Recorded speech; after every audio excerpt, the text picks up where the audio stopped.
Hello friends, welcome back to my channel Katha Manthan. आज हम लोग आईएससी कॉमर्स क्लास 11 का चैप्टर 8 टाइप्स ऑफ कंपनी पढ़ने जा रहे हैं।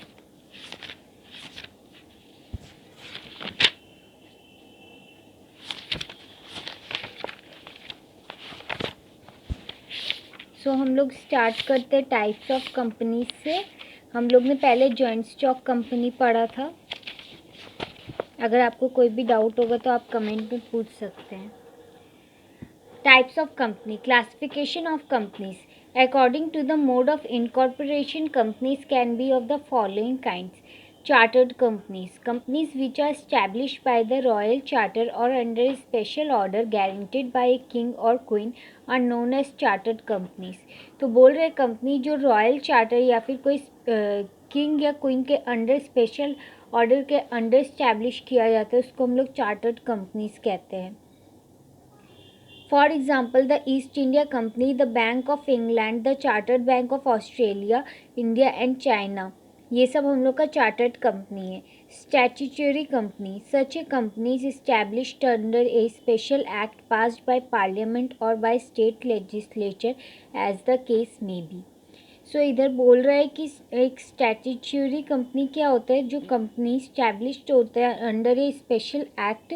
पार्लियामेंट के अंडर एक स्पेशल एक्ट होता है, उसके बेसिस पे अगर वो कंपनी स्टैब्लिश होता है तो उसको हम लोग स्टैट्यूटरी कंपनी कहते हैं। या फिर कोई स्टेट लेजिस्लेचर के अंदर वो स्टेट लेजिस्लेटर के स्पेशल एक्ट के अंदर वो स्टैब्लिश होता है तो उसको हम लोग स्टैट्यूटरी कंपनी कहते हैं। Registered or incorporated company. A company registered under the Companies Act is called registered or incorporated company. कोई भी कंपनी अगर रजिस्टर्ड होता है कंपनी एक्ट के तहत तो उसको हम लोग रजिस्टर्ड और इनकॉर्पोरेटेड कंपनी कहते हैं। नाउ अब ये on the basis of liabilities of member, registered companies are of three types: companies limited by shares, company limited by guarantee, unlimited liability company. Company limited by share. In this type of company, the liability of member is limited to the face value of the shares held by them. In case a member has paid the full face value of the shares, he owes no further liability to the company.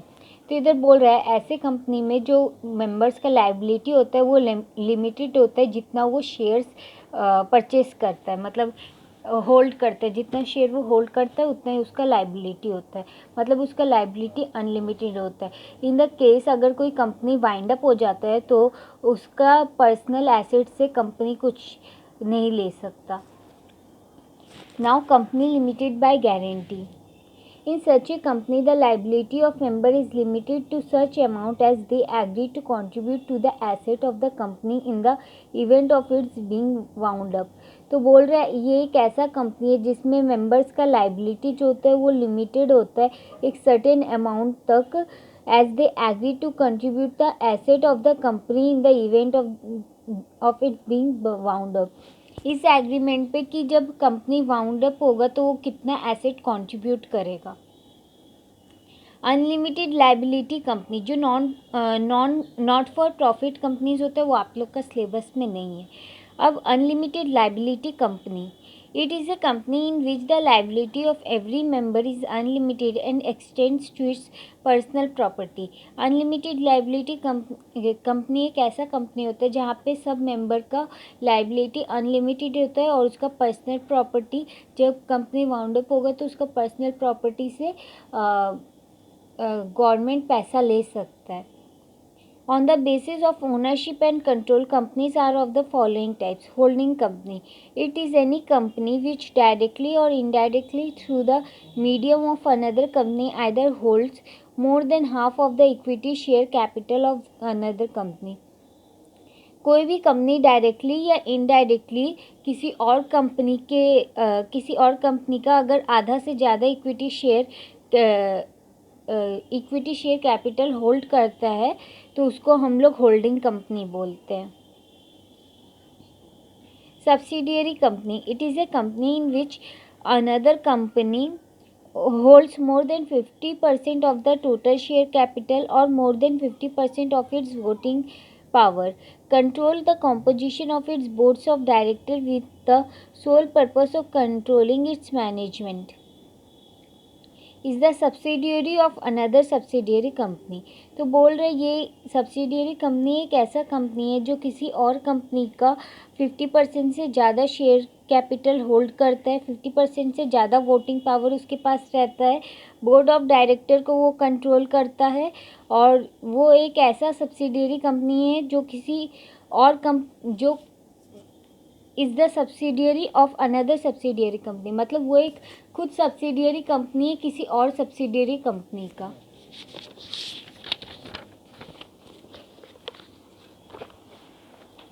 Government company, it is a company in which 51% और more of the paid up share capital is held by the central government और by one or more state governments। Government company क्या होता है जिसमें 51% share capital जो होता है वो गवर्नमेंट का होता है, या तो सेंट्रल गवर्नमेंट का होता है या तो एक या एक से ज़्यादा स्टेट गवर्नमेंट का होता है। On the basis of nationality और jurisdiction, companies may be divided into three categories as follows: Indian company, foreign company, multinational company. अब इंडियन कंपनी क्या होता है? A company which is incorporated in India is known as Indian company. It is registered under the provision of the Indian companies act. तो Indian company वो company होता है जो India में इनकॉर्पोरेटेड होता है, उसको हम लोग इंडियन कंपनी कहते हैं। फॉरेन कंपनी, अब foreign company means any company और body corporate incorporated outside India which has a place of business in India whether by itself or through an agent physically or through electronic mode and conducts any business activities in India in any other matter। तो foreign company वो company होता है जो foreign में incorporated होता है लेकिन वो उसका बिजनेस इंडिया में भी रहता है, या तो फिजिकली या तो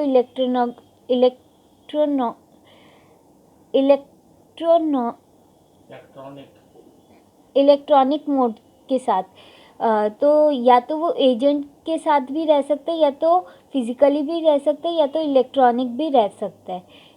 conducts any business activity in India in any other manner.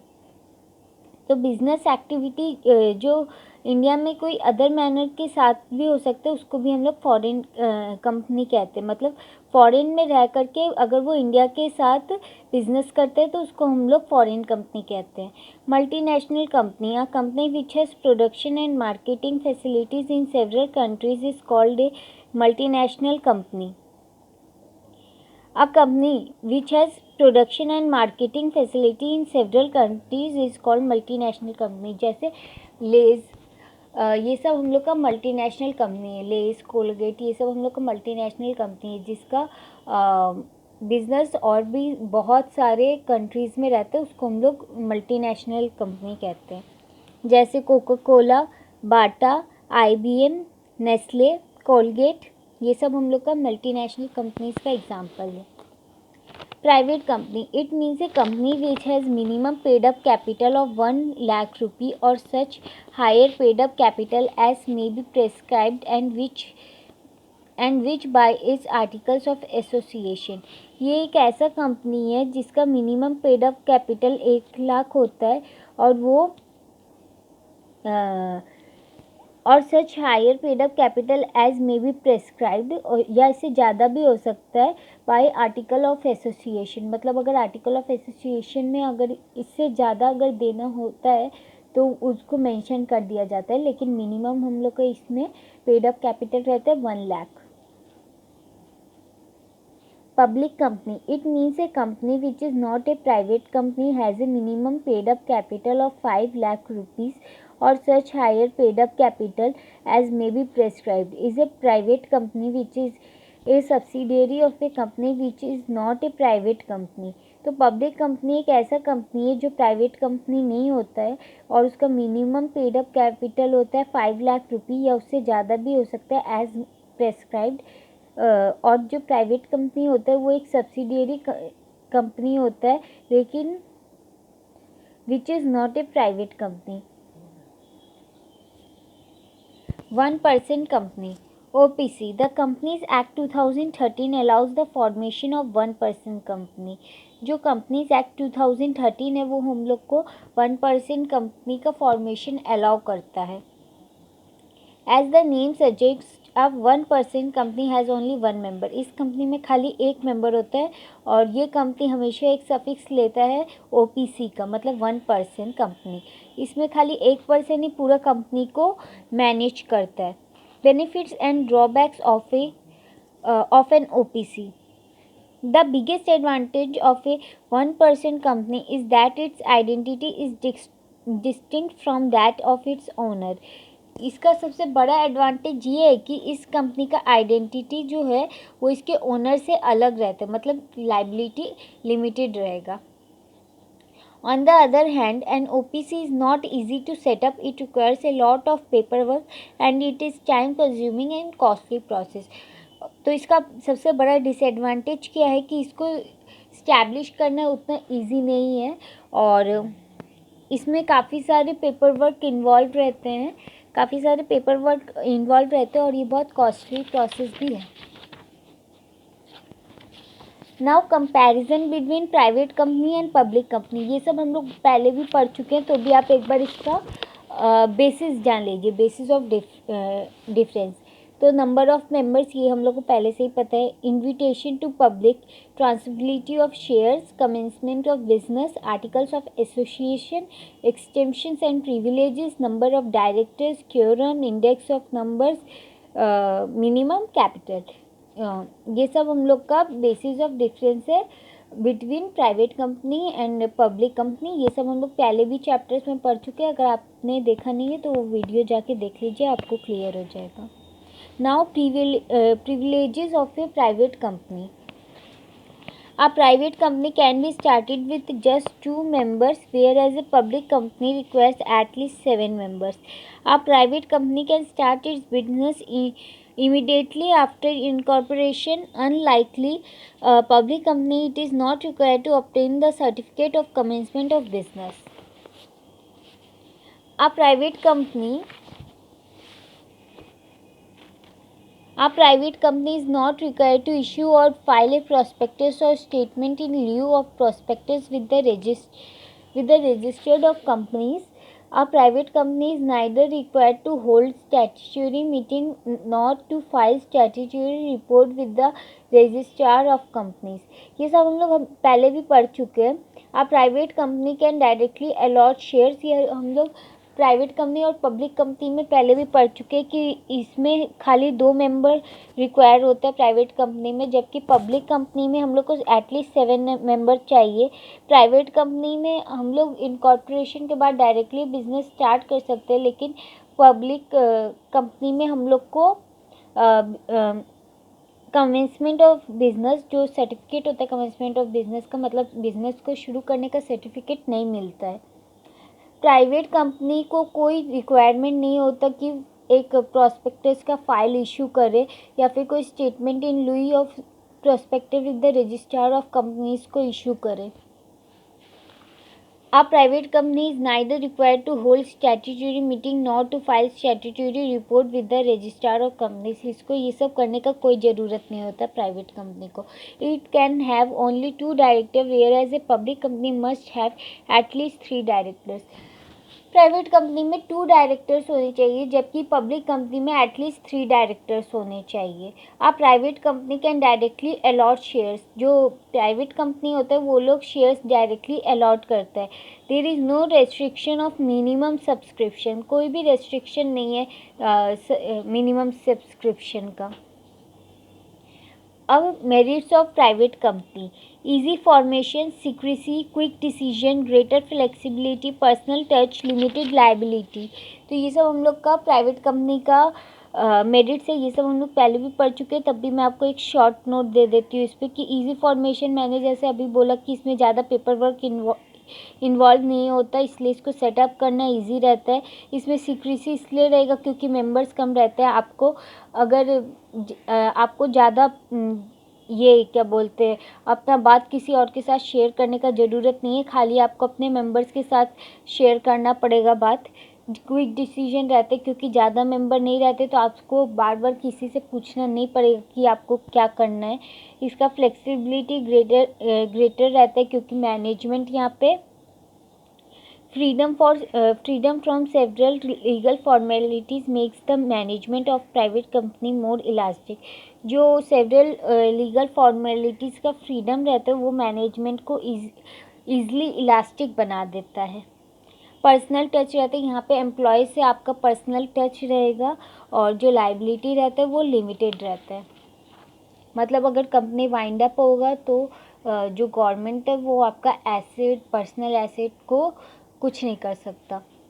Demerits of a private company: limited resources, poor protection of members, no valuation of investment, restriction on transferability of interest, lesser public confidence. तो demerits क्या होता है कि यहाँ पे लोग कम रहते हैं और कोई न्यू लोग आ नहीं सकता, तो यहाँ पे जो लिमिटेड रहता है वो जो रिसोर्स रहता है वो लिमिटेड रहता है, और यहाँ पे मेंबर्स को पुअर प्रोटेक्शन मिलता है क्योंकि कंपनी कभी भी वाइंड अप हो सकता है। नो वैल्यूएशन ऑफ इन्वेस्टमेंट बार बार वैल्यू नहीं होता, वैल्यूएशन नहीं होता इन्वेस्टमेंट का। Restriction on transferability of interest का ट्रांसफरेबिलिटी नहीं होता इधर। और lesser public confidence: due to privileges and secrecy of affairs a private company does not enjoy much confidence of the public. Secrecy के कारण, ज़्यादा सीक्रेसी के कारण जो पब्लिक है उसका उतना कॉन्फिडेंस नहीं रहता प्राइवेट कंपनी में। आपका मेरिट्स ऑफ पब्लिक कंपनी नहीं है, डीमेरिट्स ऑफ पब्लिक कंपनी नहीं है, characteristics of government company syllabus में नहीं है, objectives and necessity of government company भी सिलेबस में नहीं है, मेरिट्स ऑफ गवर्नमेंट कंपनी भी सिलेबस में नहीं है, डीमेरिट्स ऑफ गवर्नमेंट कंपनी भी सिलेबस में नहीं है। डायरेक्ट आते हैं हम लोग मीनिंग ऑफ ग्लोबल एंटरप्राइजेस में। A global enterprise means a company which owns and controls production and service facilities in several countries. तो ग्लोबल एंटरप्राइज एक ऐसा कंपनी होता है जो ओन और कंट्रोल करता है प्रोडक्शन और सर्विस, काफ़ी प्रोडक्शन और सर्विस का फैसिलिटी अदर कंट्रीज़ में। It is also called international incorporation and transnational corporation. So जो इसको हम लोग इंटरनेशनल कॉरपोरेशन भी कहते हैं और ट्रांसनेशनल कॉरपोरेशन भी कहते हैं। Characteristic of global enterprise: large size, geographical dispersion, integrated structure, international management, transfer of resources, several firms, multiple objectives.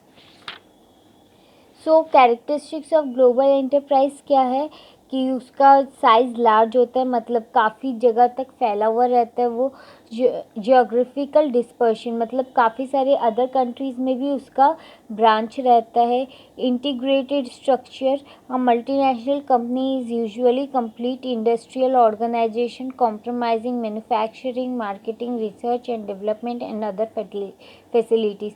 तो ये अदर फैसिलिटीज़ क्या होता है? मैन्युफैक्चरिंग, मार्केटिंग, रिसर्च और डेवलपमेंट से भी और भी अलग अलग फैसिलिटी ये देता है। International management: the assets, stock, ownership and management of multinational company are international in character. तो इसका एसेट्स, स्टॉक, ओनरशिप, मैनेजमेंट और जो मल्टीनेशनल कॉरपोरेशन होता है वो इंटरनेशनल होता है कैरेक्टर में। ट्रांसफ़र ऑफ रिसोर्सेज: इसमें ट्रांसफ़र ऑफ रिसोर्सेज होता है, जैसे transfer of capital, technology, knowledge, entrepreneurship and other factors of production across countries. Several firms, a multinational company may operate in host countries in various ways. For example, branches, subsidiaries, joint ventures, turnkey projects, franchise, etc. Multiple objective: multinational company का एक object कभी नहीं रहता है, उसका multiple objectives रहता है। अब फॉर्म्स ऑफ ग्लोबल एंटरप्राइजेज ये आपका उतना इम्पोर्टेंट नहीं है, तो भी आप एक बार इसके पॉइंट्स को देख लीजिए, जैसे franchising, branches, subsidiaries, joint venture, licensing, contract manufacturing, turn की प्रोजेक्ट्स। सो मैं आपको एक शॉर्ट नोट दे देती हूँ। जैसे ब्राज़ील जो मल्टीनेशनल कंपनी होता है वो दूसरे कंट्री में जा कर के, मतलब जो होस्ट कंट्री होता है जहाँ पे ये मेनली खुला है ये कंपनी, वो कंट्री को हम लोग होस्ट कंट्री बोलते हैं। और जो बाकी कंट्री में इसका जितना भी और ब्रांच रहते हैं तो उसको हम लोग ब्रांचेस कहते हैं। मतलब उस होस्ट कंट्री में जहाँ पे ये कंपनी है उसका जो अलग अलग जगह पे ये कंपनी और खुला है उसको हम लोग ब्रांचेस कहते हैं। वैसे ही सब्सिडियरीज होता है, बाकी कंट्री को हम लोग सब्सिडियरी कंट्री कहेंगे, और जहाँ पे ये कंपनी खुला है उसे हम लोग होस्ट कंट्री कहते हैं। तो वैसे ही ये कुछ 7 पॉइंट्स है, उसको आप खाली एक बार पॉइंट्स को देख लीजिएगा। Reason for growth of global enterprises, financial support is technology, technical support is, marketing support is, managerial support is. So financial support is क्या होता है? It has huge financial resource at its disposal. तो इसके पास huge financial resource होता है। It has easier access to capital markets and can raise more international resources than a domestic company. जो इसका कैपिटल मार्केट को ये ज़्यादा ईज़िली एक्सेस कर सकता है दैन इंटरनेशनल रिसोर्सेज और a domestic company. Now technical support is, it has trained personally in science and technology. इसके पास ट्रेंड एम्प्लॉयज़ रहते हैं साइंस और टेक्नोलॉजी में। It enjoys economics of large scale of production. इसका लार्ज स्केल ऑफ प्रोडक्शन के कारण इसका इकोनॉमी अच्छा होता है। Marketing support is, it can adopt more aggressive advertising and sales promotion techniques. ये काफ़ी ज़्यादा ऐसे टेक्निक्स यूज़ कर सकते हैं जो मतलब जो कंज्यूमर्स को ज़्यादा अट्रैक्ट करे। और फिर it can adapt itself easily to changes in demand. तो ये अपने कंज्यूमर के डिमांड के हिसाब से अपने आप को अडॉप्ट कर सकता है, मतलब चेंज कर सकता है। Managerial support is, it's employees professional and expert managers. तो ये उन्हीं लोग को एम्प्लॉयमेंट देता है जो प्रोफेशनल होते हैं और मैनेजमेंट में एक्सपर्ट होते हैं। It possesses A superior management information system. और ये क्या पोजेस करते हैं? Superior management information system. Merits of global enterprises, foreign company transfer of technology, economics of large scale operation, managerial revolution, employment generation, flip to domestic industries, export promotion, research and development, international economy, expansion of market, higher standard of living। जैसे merits क्या है global enterprise की कि ये employment generation करेगा, मतलब ये अगर आएगा तो यहाँ पे इस जगह का वैल्यू बढ़ेगा, मतलब स्टैंडर्ड ऑफ लिविंग बढ़ेगा। तो इससे हम लोग को, मतलब अगर ये कंपनी अगर इधर खुलेगा तो इससे लोगों को एम्प्लॉयमेंट मिलेगा जिससे गरीबी कम होगा, स्टैंडर्ड ऑफ लिविंग बढ़ेगा और इससे एक्सपोर्ट प्रमोट भी होगा। एक्सपोर्ट प्रमोट होगा मतलब कि यहाँ से सामान बाहर ज़्यादा जाएगा जिसके कारण हम लोग का फॉरेन एक्सचेंज भी अच्छा होगा और हम लोग का नेशनल इनकम भी बढ़ेगा। सो बस यही इसका मेरिट्स है। Demerits of global enterprises, exploitation of local resources. Local resources इसके कारण काफ़ी एक्सप्लॉयट होते हैं। मोनोपोली पावर, मोनोपोली मतलब only one power. Exploitation of consumers, consumers are also exploited. Outdated technology, जो टेक्नोलॉजी होता है मल्टीनेशनल कंपनीज में वो आउटडेटेड हो चुका है। पॉलिटिकल इंटरफेरेंस, इसमें पॉलिटिकल इंटरफेरेंस बहुत ज़्यादा होता है। Comparison between global enterprise, sole trader and partnership. So एक बार हम लोग ये देख लेते हैं कि comparison between global enterprise, sole trader और पार्टनरशिप क्या होते हैं। तो पहले इसका बेसिस ऑफ डिफरेंस देख लेते हैं। Ownership, separate legal entity, area of operation, scale of operation, stability and continuity, sources of finance, management, legal constrictions, privileges। Ownership, a sole trader business is own and control by 1%। Sole trader में खाली 1% own करता है, partnership में 2 या 2 से ज़्यादा। और multinational company में हमेशा एक large number of share holders रहते हैं। Separate legal entity, multinational company has a legal existence separate from its member. तो मल्टीनेशनल कंपनी का एक सेपरेट लीगल आइडेंटिटी होता है, जबकि सोल प्रोप्राइटरशिप और पार्टनरशिप का नहीं होता है। Area of operation, the activities of multinational company are spread in several countries. On the other hand, the activities of sole trader and partnerships are confined to one country and their business is localized. जो multinational company होता है उसका एक country के अलावा भी काफ़ी country में ब्रांचेस होता है, जबकि सोल ट्रेडर और पार्टनरशिप में खाली एक ही कंट्री में होता है और जहाँ पे होता है वो वहीं पे लोकलाइज्ड रहता है। Scale of operation, scale of operation, a multinational corporation operates on a large scale.